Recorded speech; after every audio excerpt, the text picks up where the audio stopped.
As-saburu sabar ben masabar rengse sabar.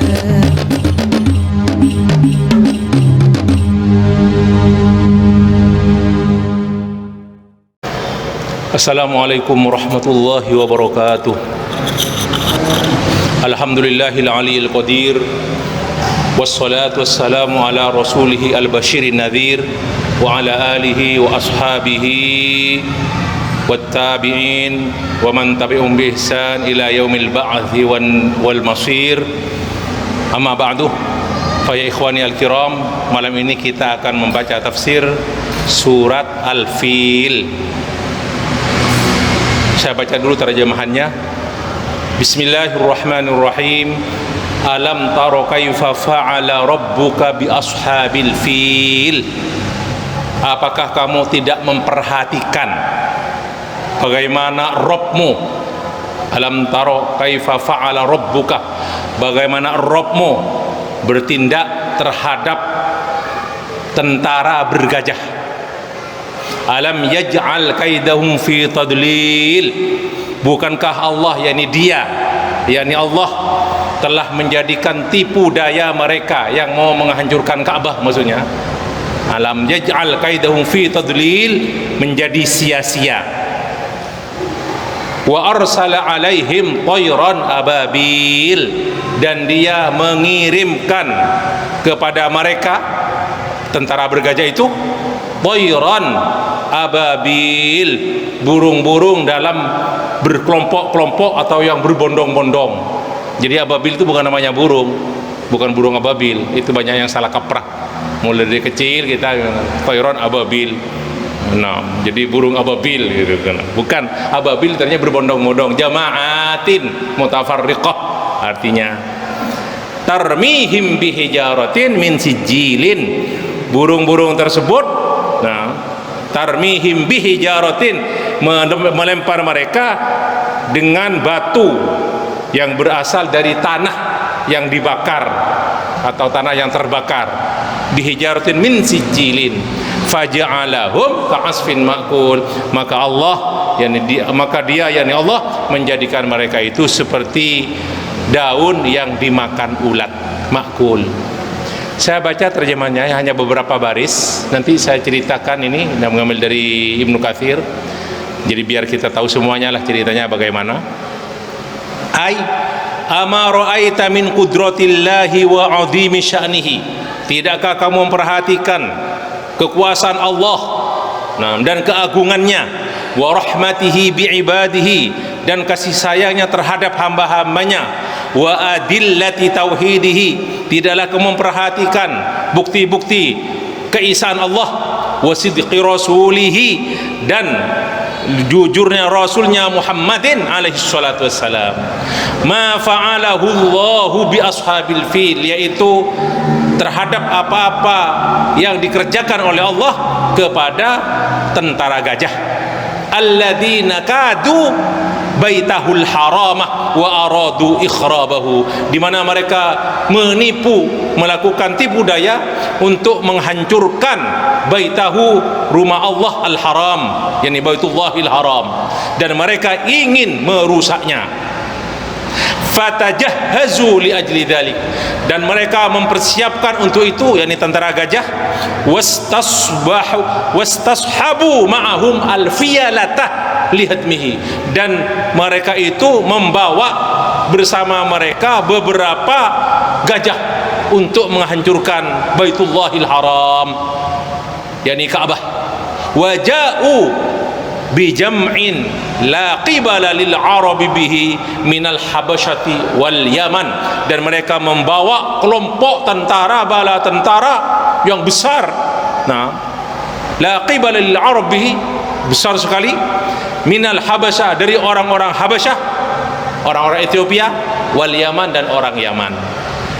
Falamma intahau ila qurbi Makkah, ketika mereka sudah sampai dekat dengan Mekah, walam yakun bil arabi mudafa'atun, dan orang Arab tidak mampu, ya, orang Quraisy yang ada di Mekah tidak mampu untuk menolak mereka.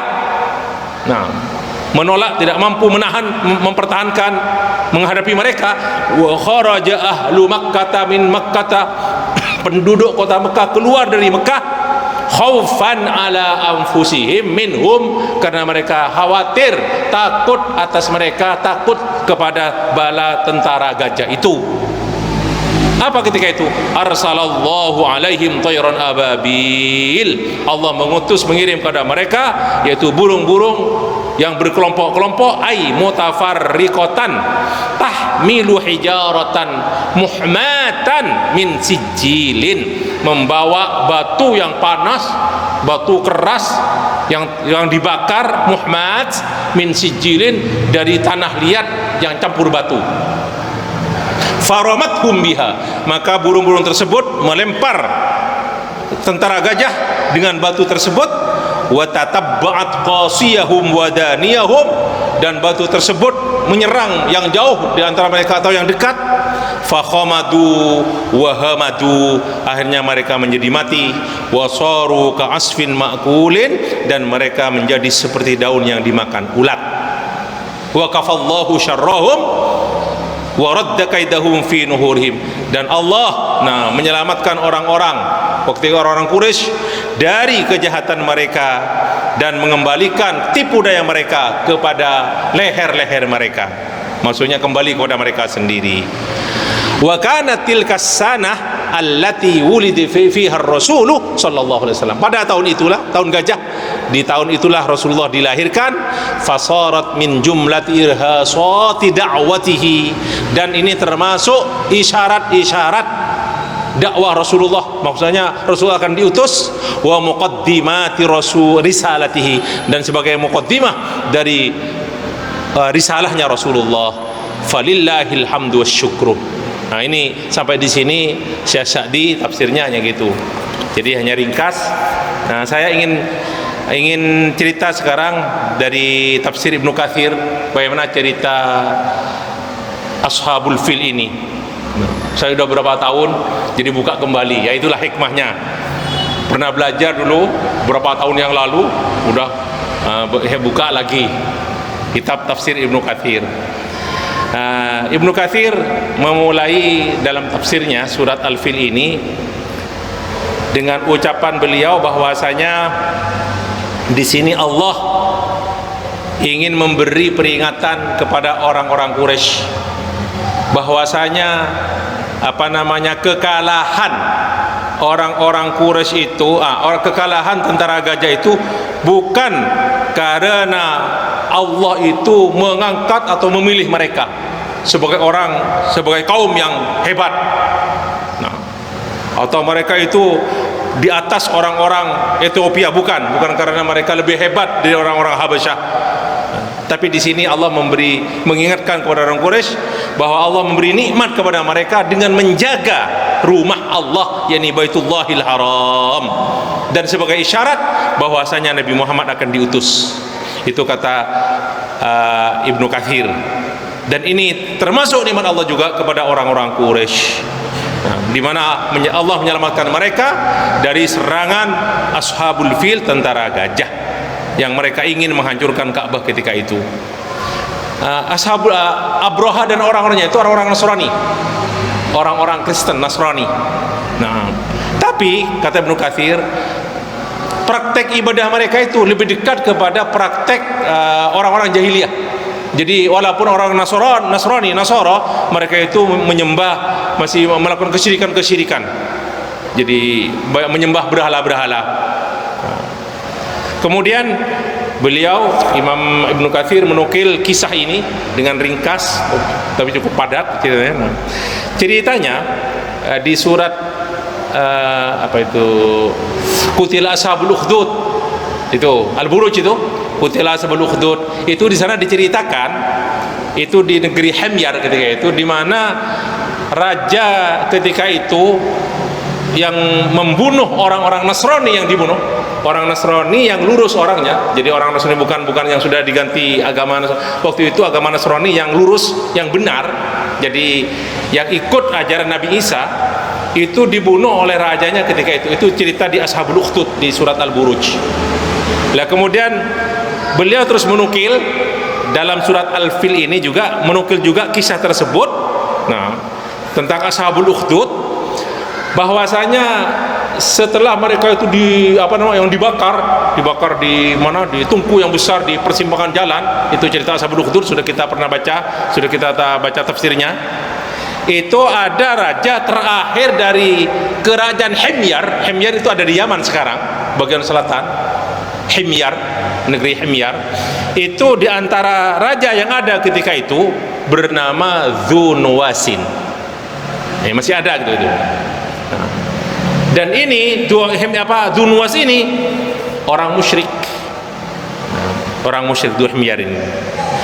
Dan dia yang membunuh 20 ribu orang Nasrani. Jadi 20 ribu orang Nasrani dibunuh. Tidak ada yang lolos dari siksaan Dzunwas ini, nah, kecuali satu orang bernama Daus bin Dzu Tha'laban. Nah, akhirnya dia selamat dari Dzunwas ini. Yang Dzunwas ini raja terakhir kerajaan Himyar. Dia terus lari ke Syam, di mana di sana ada Qaisar Malikus Syam. Jadi Syam yang ada sekarang nih, Syria sekarang itu Syam. Nah, Qaisar ini seorang Nasrani, orang Kristen. Akhirnya dia nulis surat ke An-Najasyi yang ada di di Ethiopia, Habasyah. Nulis surat karena dekat dengan Najasyi. Ini Najasyi sebelum masuk Islam pada zamannya Rasulullah itu. Nah, terus dia An-Najasyi setelah dapat surat dari Qaisar yang di Syam, dia mengirim 2 orang utusan. Pertama bernama Aryad, yang kedua bernama Abraha. Nah, ini Abraha ini. Abraha bin As-Sabah. Nah, Aba Yaksum bersama bala tentara menutus. Nah, mereka masuk ke Yaman terus. Jadi Abraha ini utusan dari An-Najasyi bersama Aryad masuk ke Yaman. Mereka bisa mengalahkan Yaman dan bisa menguasai Yaman. Nah, di sanalah mereka terus berkuasa.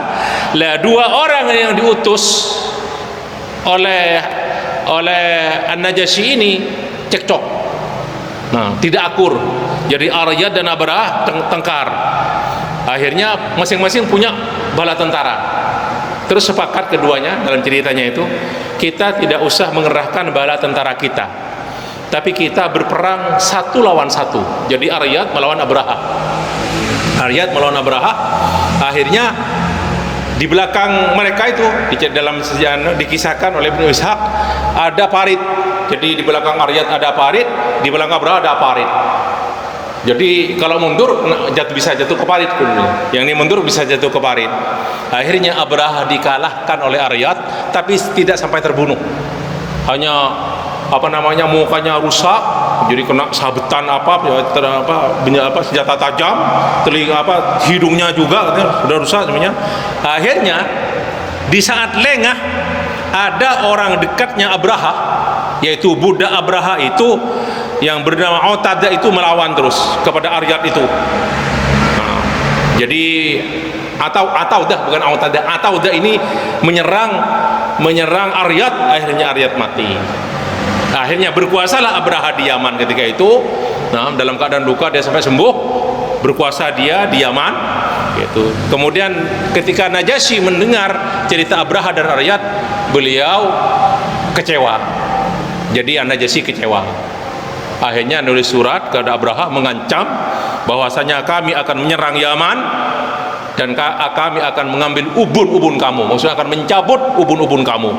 Nah, akhirnya Abraha ngirim surat ke Najasyi, ngirim surat, dan dia itu dalam ceritanya Yusoni itu bayar upah nyogok lah. Nah, jadi minta, dan beberapa hadiah dikirim ke Ethiopia, ke Habasyah. Nah, beberapa hadiah dalam tempat yang besar, dan di dalamnya juga diantaranya dia itu memotong sininya, ubun-ubunnya dipotong, ditaruh di dalam hadiah-hadiah itu.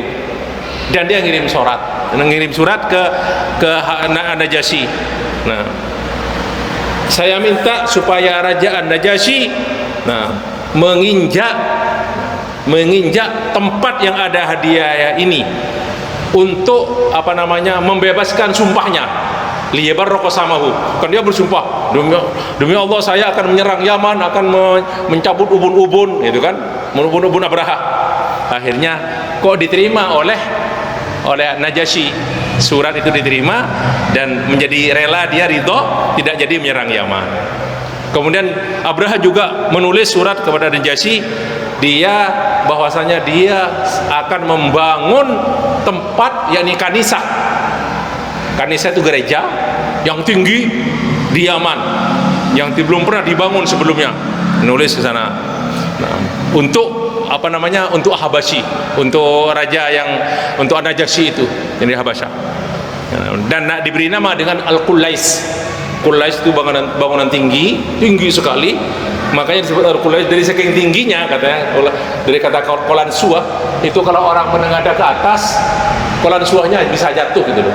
Itu namanya Al-Qullais, kanisahnya. Nah, dan Abraha ini punya rencana setelah membangun kanisah ini, ingin mengalihkan perhatian orang-orang Arab, termasuk orang-orang Quraisy, supaya tidak tawaf di Ka'bah, tidak pergi ke Mekah, tapi pergi ke Yaman semuanya, ke Al-Qullais itu, ke kanisah gereja Al-Qullais itu. Nah, akhirnya dengar berita itu, orang-orang Arab marah, orang-orang Adnaniyun marah, orang-orang Qahtaniyun marah, yang dari Arab itu, dari Saudi Arabia itu sekarang Al-Qahtani Al-Adnani itu. Nah, orang Quraisy secara umum marah sama Abraha. Nah, akhirnya salah satu dari orang, ini cerita kata Ibnu Katsir, dari orang Adnani atau dari orang Quraisy datang ke gereja tersebut tengah malam, kemudian itu berhadas besar di sana, berhadas besar, jadi BAB di gereja itu.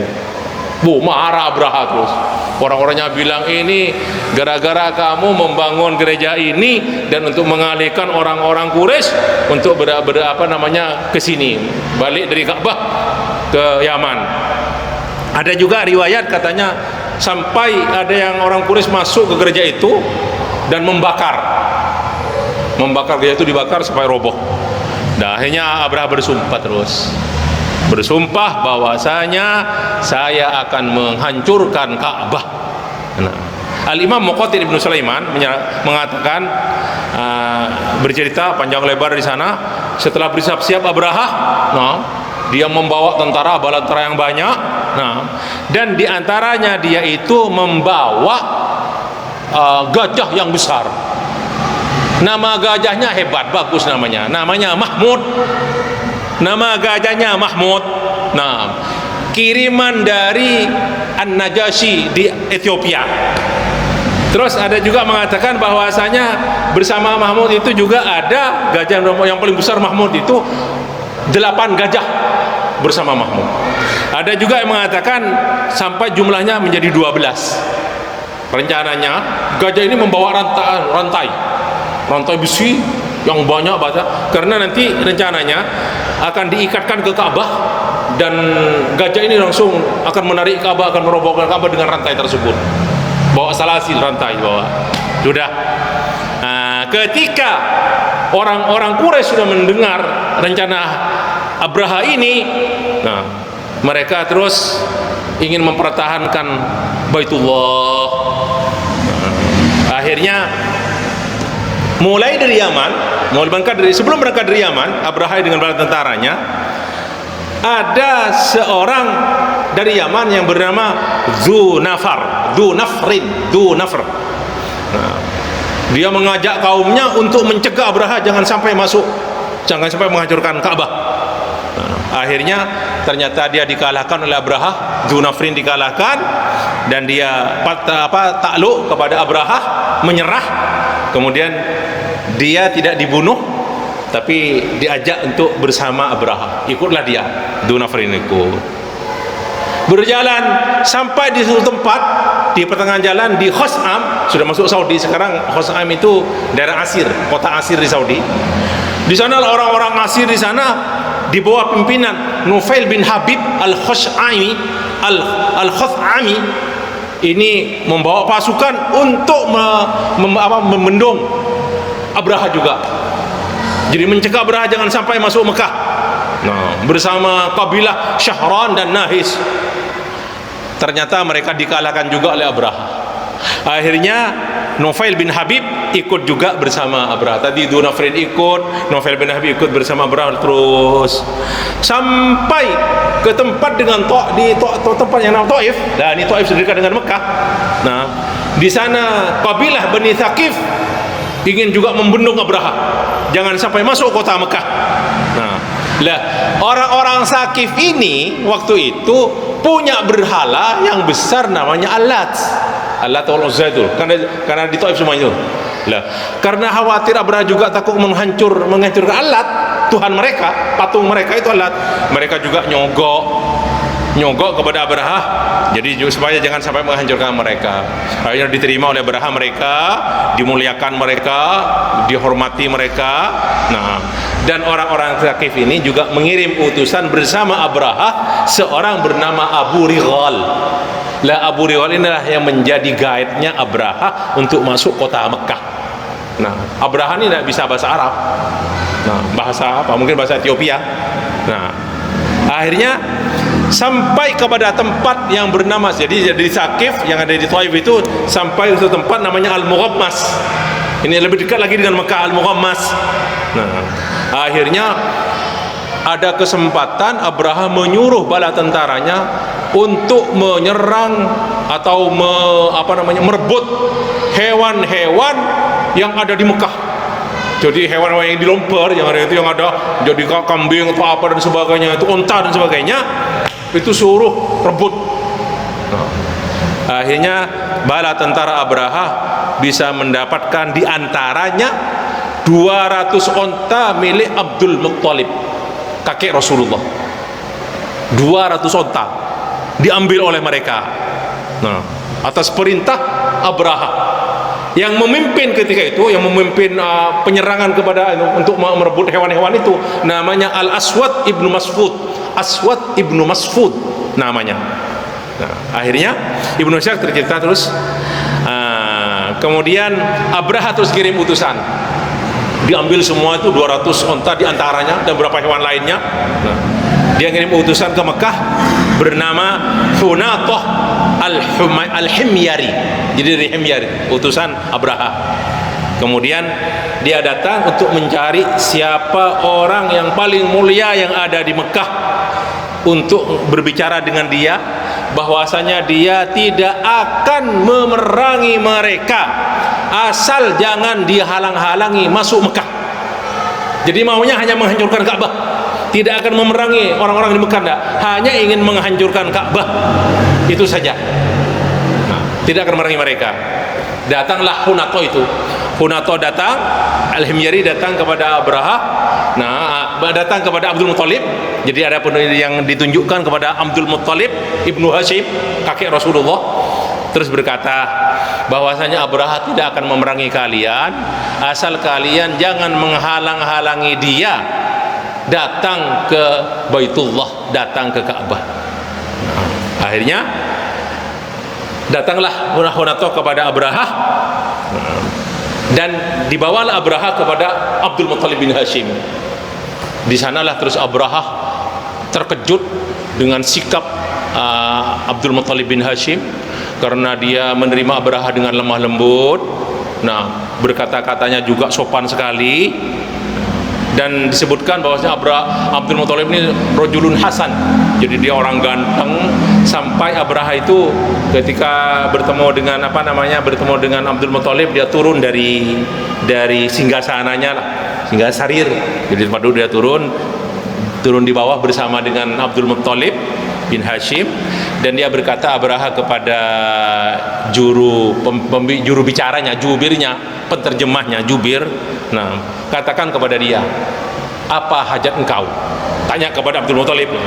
Akhirnya Abdul Muttalib berkata kepada penterjemahnya itu, kepada juru bicaranya, nah, saya ingin supaya raja kamu itu mengembalikan 200 onta milik saya. Kembalikan tuh 200 onta itu. Nah, terus berkata lagi Abraha kepada jubirnya itu, yang maksudnya begini, sungguh aku heran kepada kamu, Nah, aku pertama kali bertemu kamu, aku sangat heran, takjub denganmu. Kamu ketika saya tanyakan apa hajat kamu, malah kamu minta 200 onta yang aku ambil, dan engkau biarkan rumah, maksudnya Ka'bah. Nah, dan itulah rumah di mana kamu tawaf dan sebagainya, kamu itu biarkan. Tidak ngomong-ngomong apa kamu tidak bicara denganku masalah itu. Apa jawaban Abdul Muthalib? Nah, ana rabbul ibil, saya adalah pemilik onta yang 200 itu milik saya. Wa inna lil baiti rabban sayamna'uhu, adapun Baitullah Ka'bah itu adalah rumah Allah dan dia milik Allah, dan dia yang akan mencegah kamu darinya. Terus apa kata Abraha? Maka liyamtani minni, tidak mungkin Rabbmu itu akan mencegah saya, kata Abraha. Nah, akhirnya Abdul Muthalib bilang, anta wadaka, ya sudah, itu urusan kamu, anta wadaka. Nah, akhirnya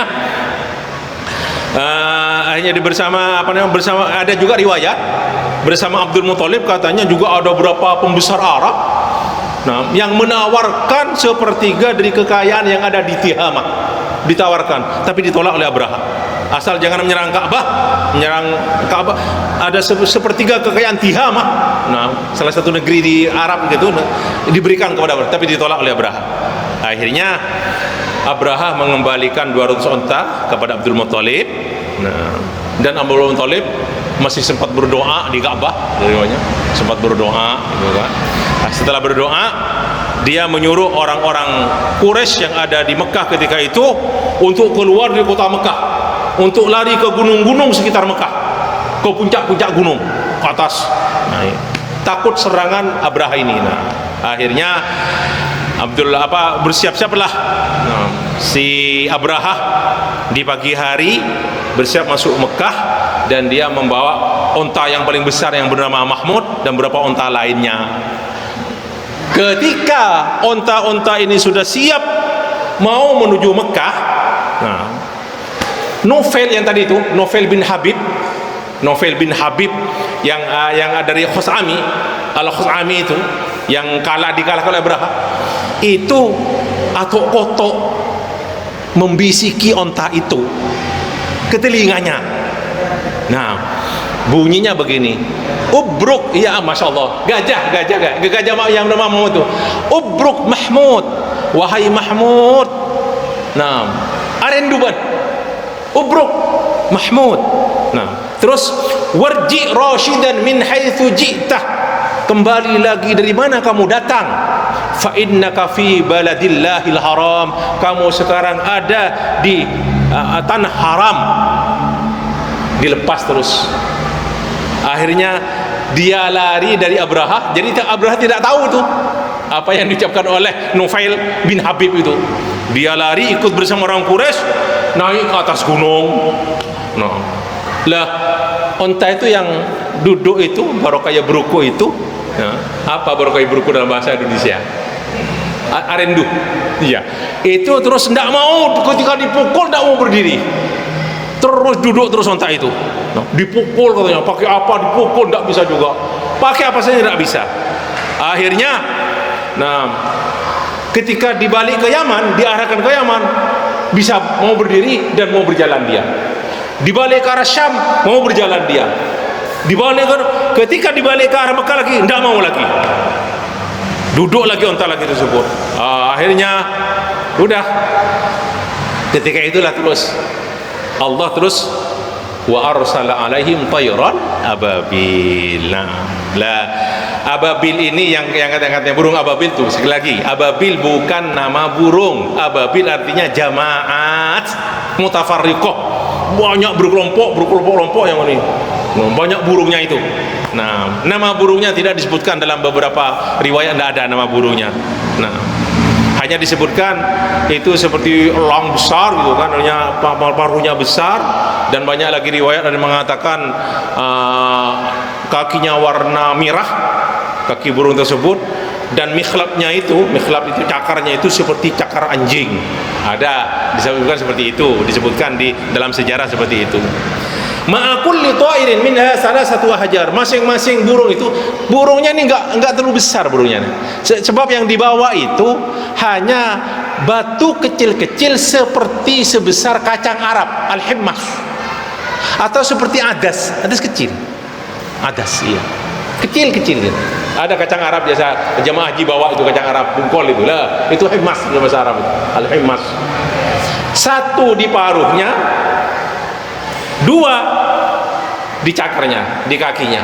Dan ini yang dilemparkan burung itu. Nah, ketika dilemparkan, kena, maka terbunuhlah mereka. Tapi tidak semuanya terbunuh. Tidak semuanya terbunuh. Iya. Akhirnya mereka bingung terus.